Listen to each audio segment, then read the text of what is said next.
All right, we are back here on the GSMC Baseball Podcast. We're going to be doing our third segment here, which is a continuation of the other segment, talking about our spring breakout games for baseball, which I am a big fan of.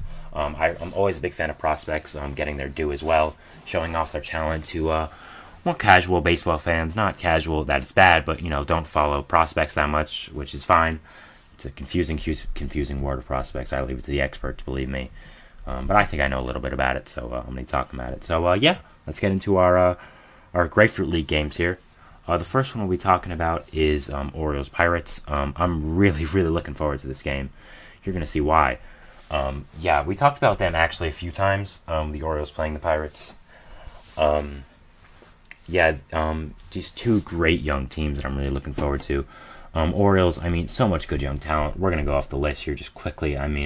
You got Samuel Basallo, you have Kobe Mayo, Enrique Bradfield Jr., Dylan Beaver, Judd Fabian, and of course, I didn't mention him for a reason, but the stud Jackson Holliday, the number one prospect in baseball, the future of shortstop for the Orioles, a guy I really, really love. Everyone loves him. He's Jackson Holliday, for crying out loud. He's the top prospect in baseball for a reason, and a guy I'm really looking forward to watching against this young Pirates team. Who is mainly run by a certain pitcher from LSU, whose name is, of course, Mr. Paul Skeens. He is going to be playing in this as well. We saw Paul Skeens versus Jackson Holliday earlier in the season, in the spring training as well, but I'm looking forward to it again in a more high-stakes environment. I think a lot of players are going to want to prove themselves in these spring breakout games. Sorry for the crinkling again, needing my water. Watching Paul Skeens is always a treat. One of the top pitching prospects in baseball, if not the top. So, definitely a guy to watch if you're a baseball fan, of course. We all know this about Paul Skeens. I'm not saying anything too crazy here. Definitely a big guy to watch here. Of course, playing against the other top prospect in baseball in Jackson Holliday. So that's going to be a treat. Other than that, you have Anthony Solometto, Bubba Chandler, who had top pitching prospects for the Pirates. Tamar Johnson, who's also a former first overall pick, a guy I'm really high on as well. A guy I'm really excited to watch in the future.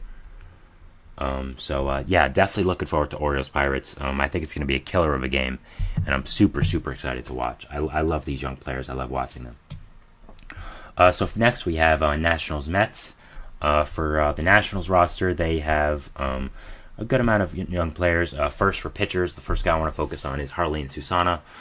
He was one of the top guys in the original Soto trade when he got traded from Washington to San Diego. Seems like a long, long time ago now, doesn't it? I'm really excited for his future. A guy I really think is going to be very, very good, and was one of the big pieces of that trade. So definitely looking forward to watching him. Brady House, a guy I think is a monster and an underrated prospect for the Nationals. A guy I really, really like, and I think he's really, really good. Definitely someone to watch here if you're a Nationals fan. Brady House, a great talent and a great guy to watch, and light tower power, as they say. And of course, in the outfield, what are you going to say? Dylan Cruz, James Wood, Elijah Green, Robert Hassel III. Just an insane array of talent in the outfield, specifically Dylan Cruz and James Wood. Those guys are the future at those positions, and as a fan of a team who's a rival of the Nationals, now looking forward to watching those guys in my division for a long time. Even Elijah Green, a guy that was picked really high in the draft, is kind of phased out a little bit in minor leagues, but still a guy I think has a lot of potential and a lot of room for improvement, and maybe the spring breakout game can get it out of him. Going now to my team, which is of course the New York Mets. Some guys to watch here on the roster. First, I'd watch Blade Tidwell, one of our top pitching prospects. A guy I think is really interesting. I think is going to be a big part of our future as well. A guy who I don't think enough people are mentioning because he's kind of just stuck in there as our number 19 prospect, Nolan McLean.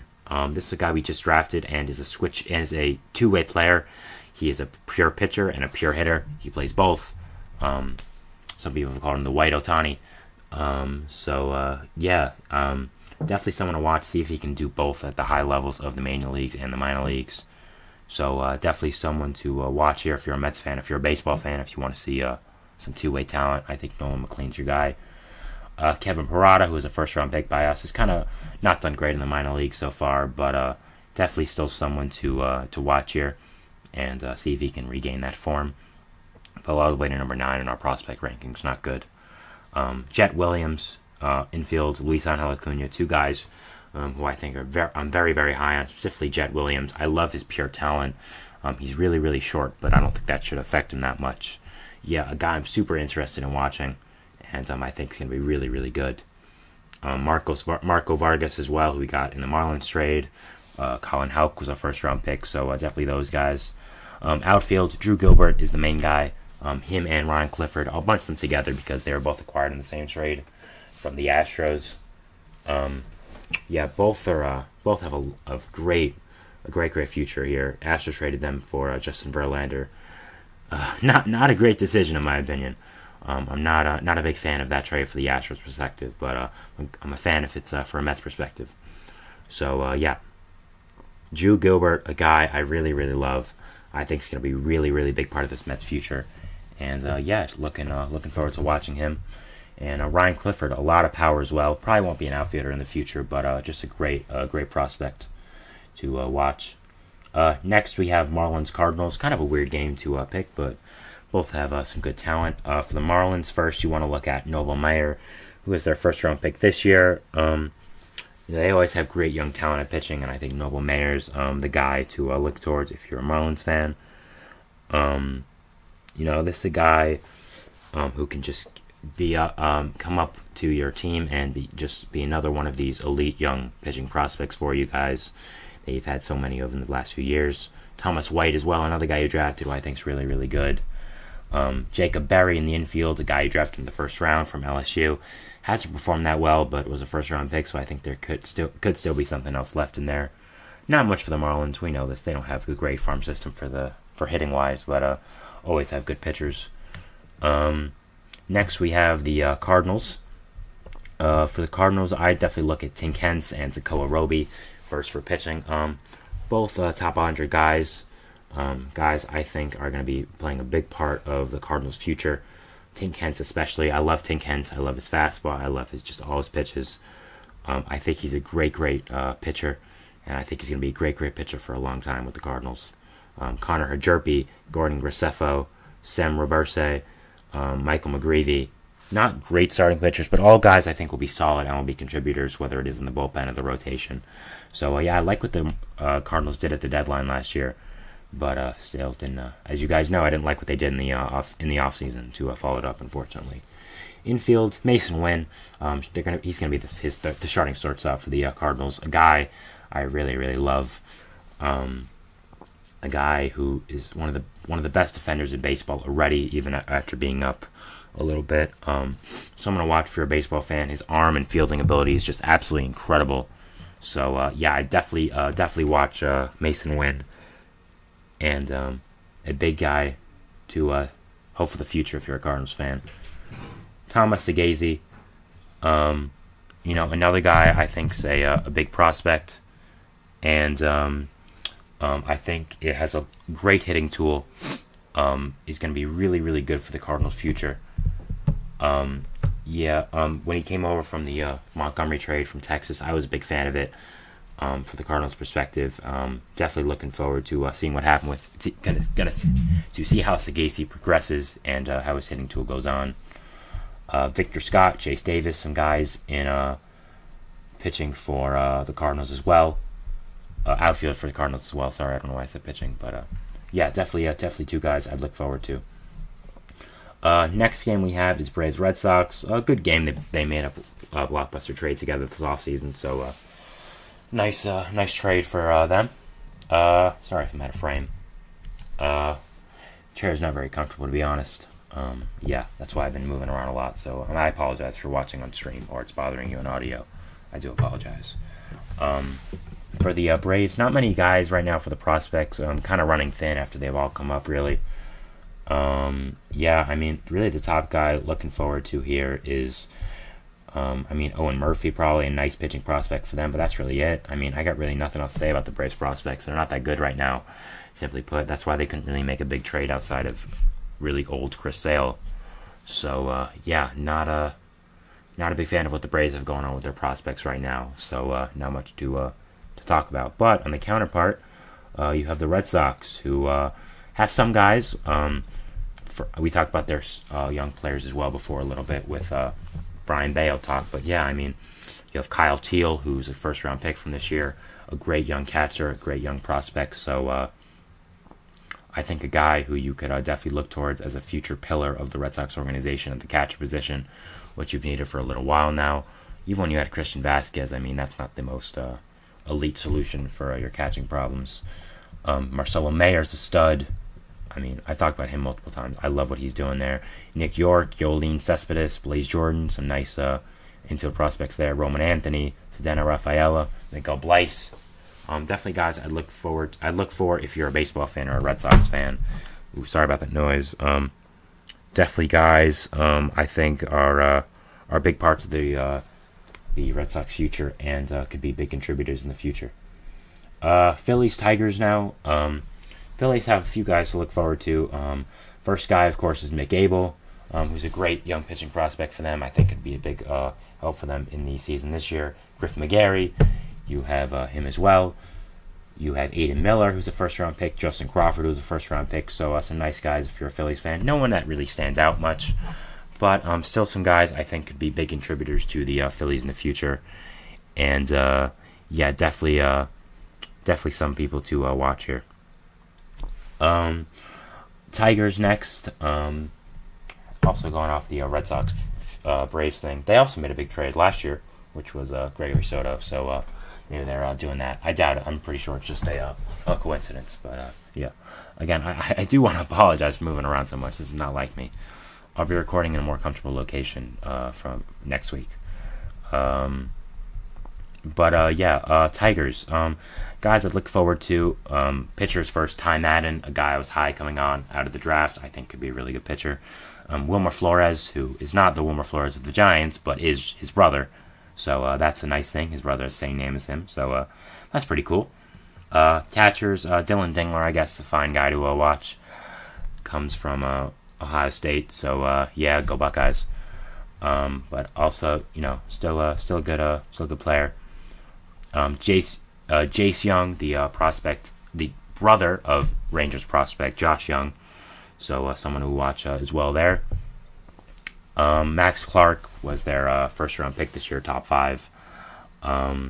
Yeah, a guy I definitely look forward to if you're a Tigers fan. Top prospect in baseball, going to be top 10 relatively soon, I'd say. Sweet swinging lefty, guy who's super young, has a lot of great tools, and I think is going to be a future pillar of the Tigers organization here. Rays Twins. For the Rays, you know, you have a few guys. You, of course, have the standouts, like, of course, Carson Williams, Xavier Isaac for infielders. 2 great guys I would really look forward to in the hitting department. Pitching, it's not great. Really, I'd say you'd look at right now maybe guys like Trevor Martin, Marcus Johnson, Keyshawn Askew. So, yeah, not much else, guys, that you can look forward to if you're a Rays fan. All your prospects have kind of come up already, so yeah. But you guys will develop more prospects. Don't worry, you guys always do. It's what you do. So I wouldn't be too worried if I'm a Rays fan. Twins here. Some guys I would look forward to if you're a Twins fan. For pitching, I'd look at David Festa as a guy. You know, for infield, Brooks Lee is a guy I've talked about a lot about. So definitely a guy I'd look forward to if you're a Twins fan. A guy I think is going to be in the MLB roster to start the year, and is super good. And he's going to be a big part of that future. Walter Jenkins, this guy's so good, so good. A top draft pick this year. It's just incredible. He was a top draft pick for a reason. Walter Jenkins is just so good, and yeah, really looking forward to watching him and seeing how good he is. Manuel Rodriguez as well, another guy in the top prospects in the MLB. Gabriel Gonzalez, they acquired in the Jorge Polanco trade, another guy I would look forward to. So yeah, the Twins have some good prospects that I think are underrated. Blue Jays, Yankees now. Some Blue Jays guys I would look to is first Adam Macko, who was acquired in the Teoscar Hernandez trade last year. A guy I think can be really good for them. You have Arjun Imalia, who was the first Indian-born player to be born in the first round, to be drafted in the first round. So congratulations to him. Always a good thing to see more guys in the game. I think he's also going to be a really good hitter in the future. A guy I'd look forward to watching develop and can bring a whole new audience to baseball. That's kind of it for Blue Jays prospects. They're not low, but there's no real standouts. I think those are the real guys. I think you have Ricky Tiedemann, who is the real big guy, but he's not playing in the spring breakout game for whatever reason. You next have the Yankees, who of course have a lot of pitchers you want to look for. First, Chase Hampton is the obvious one. Their top pitching prospect. This guy's really, really good. Going to be a big part of their rotation going forward in the future. Will Warren, another guy as well, I think is going to be an important part of depth. Ben Rice is a nice catcher. Roderick Arias, Jorge Vivas, Caleb Durbin, some other guys who are good infield prospects for the Yankees. Spencer Jones, I've talked about him for the outfield. Yeah, he's like a white Aaron Judge. He's so good. A guy who can just hit, who has light tower power, and I don't use that phrase lightly, but a super tall, athletic outfielder that I think is going to be a big part of the Yankees going forward. And they didn't trade him for Dylan Cease, and I think that shows how much they really do like Spencer Jones and how much they're looking forward to him. The Astros, not much guys to talk about here. Really, the big one I'd focus on are Bryce Matthews, maybe Jacob Melton. But even those guys, they're top prospects in the Astros organization, but not really in baseball. You traded most of your guys for Justin Verlander, so not many guys to talk about. That's really ended it off here for the Grapefruit League spring breakout games. A new thing I enjoy that they're doing, so I'm definitely looking forward to it. We're going to go to our segment 4 here, which is going to be about spring training standings. So, we'll take a break, but then we'll go to our fourth and final segment here, which is going to be about that. So, thanks, and see you then. Goodbye.